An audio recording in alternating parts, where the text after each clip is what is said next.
ఇంకొక ప్రధానమైనటువంటి వార్త, ప్రత్యేక జీవోతోటి ఇప్పుడు సర్పంచ్ ఎన్నికలు పెట్టాలన్నా వద్దా?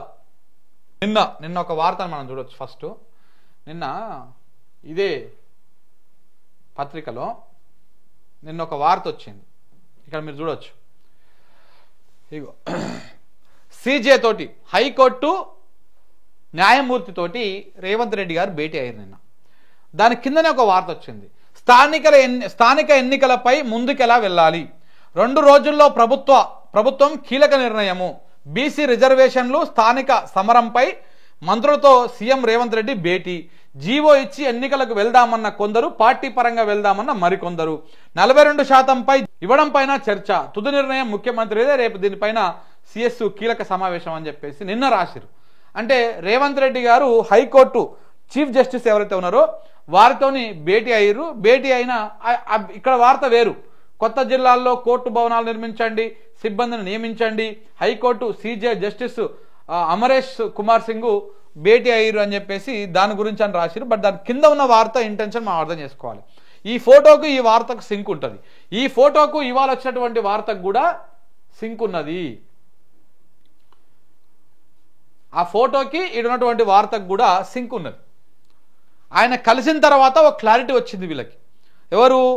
ముఖ్యమంత్రి గారు హైకోర్టు జడ్జిని సీజేని కలిసిన తర్వాత ఒక ఐడియా వచ్చింది, ఒక క్లారిటీ వచ్చింది. దాంతో వార్త, ప్రత్యేక జీవోతో స్థానిక ఎన్నికలకు సర్కార్ సిద్ధం అవుతా ఉంది, దశమిలోపు షెడ్యూల్ వస్తుందంట.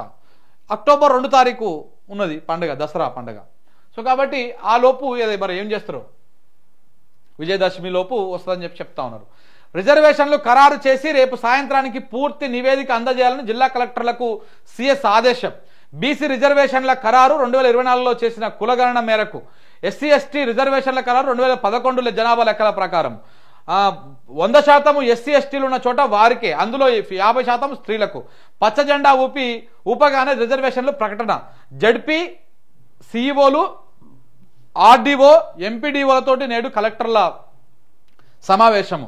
1-2 రోజుల్లో సీఎం రేవంత్ రెడ్డి కీలక ప్రకటన. రాష్ట్రంలో మొత్తం 1,67,03,168 ఓట్లు ఉన్నారు. అందులో 85 లక్షల మంది మహిళలు, 81 లక్షల మంది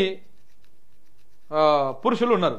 ఇతరులు 504 ఉన్నారు అనమాట. మొత్తానికైతే జీవో ద్వారా ఎన్నికలు పెడదామని చూస్తా ఉన్నారు. అయితే ఈ జీవో ఈ గవర్నమెంట్ ఆర్డర్ ద్వారా 42% బీసీలకు రిజర్వేషన్ కల్పిస్తే ఇది నిలబడుతుందా, కోర్టులకు పోతే నిలబడదా అనేది పెద్ద ప్రశ్న. కాబట్టి ఇది పోవాలే, రిజర్వేషన్ ఇవ్వాలి. ఇక్కడ ఏం చేయాలంటే రేవంత్ రెడ్డి గారు చాలా ఒక జాగ్రత్తగా ఎత్తులకు పై ఎత్తులు వేయడంలో ఒక దిట్ట లెక్క మారిపోయారు. ఇప్పుడు ఉన్న పలంగా వాయిదా వేసారు అనుకో, ఏమవుతుంది? ఈ ఎన్నికలు జరుగుతాయి అనుకుంటారా మీరు? ఏ స్థానిక సంస్థల ఎన్నికలు ఏవి జరగవు. ఈ ఎన్నికలను వాయిదా వేయడం కోసమే ఇప్పుడు జీవో ద్వారా ఇదని చెప్తా ఉన్నారు. ఒక డ్రామా ఇదంతా కూడా. ఎట్లా చెప్తా వినండి. 42% ఇచ్చి జీవో ఇస్తారు. ఏం చేస్తారు? దశమి లోపు అంటే అక్టోబరు 2 తారీఖు లోపల స్కెడ్యూల్ ఇస్తా అంటున్నారు. ఆ లోపల ఈ జీవో ఇచ్చేస్తారు. ఈ జీవో మీద ఎవరో ఒకరు కోర్టుకు పోతారు. కోర్టుకు పోయి ఆ జీవో ద్వారా దాన్ని దుకాణం బంద్ చేపిస్తారు. తద్వారా ఏమవుతుంది? ఈ రిజర్వేషన్ ఈ జీవో కొట్టేస్తుంది కోర్టు తప్పకుండా. సుప్రీంకోర్టు గైడ్లైన్ ప్రకారంతో కొట్టేస్తుంది. కొట్టేసినాక ఇక అట్లా కొట్టేసారు కాబట్టి ఇప్పుడు ఎన్నికలు మేము పెట్టలేము, మేము ఆల్రెడీ 42% రిజర్వేషన్తోనే ఎన్నికలకు పోతాము అని చెప్తారు. దాని ద్వారా ఏమవుతుంది? కోర్టును మళ్ళీ సమయం అడగడానికి వాళ్ళకి అవకాశం వస్తుంది. మేము జీవోలు ఖరారు చేసినాము, ఇట్లా దాని మీద ఇట్లా అయ్యారు కాబట్టి మేము 42%తోనే మేము ముందుకు పోతాము అని చెప్పేసి కోర్టుకు చెప్తారు. అప్పుడు కోర్టు కూడా సమయం ఇవ్వాల్సి వస్తుంది తప్పకుండా. అటు కోర్టు మెడ మీద పెట్టేటువంటి కత్తి సైడ్కి పోతుంది.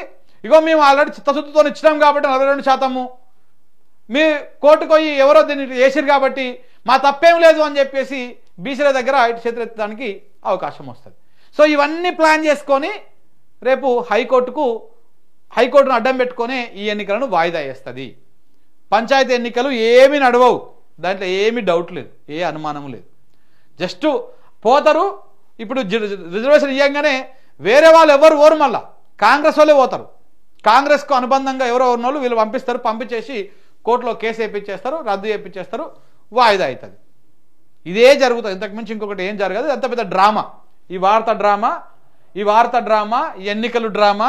ఈ ఎన్నికలు ఇప్పుడు జరగవు, ఇందులో ఎలాంటి అనుమానం లేదు. ఇప్పుడు డేట్ లోపల ఇది చేస్తారు, డేట్ అయిపోయిన తర్వాత ఆ జీవో రద్దు అయితే మొత్తానికి క్యాన్సిల్ అయిపోతుంది, వాయిదా ఇంకొక 6 నెలలు వాయిదా పడుతుంది. అంతకుమించి ఇంకొన్ని దానికి ప్రభుత్వం దగ్గర ఉన్నటువంటి ఆలోచన ఇదే. నాకు తెలిసి ఈ డిస్కషన్లో మరి అదే జరిగిందేమో.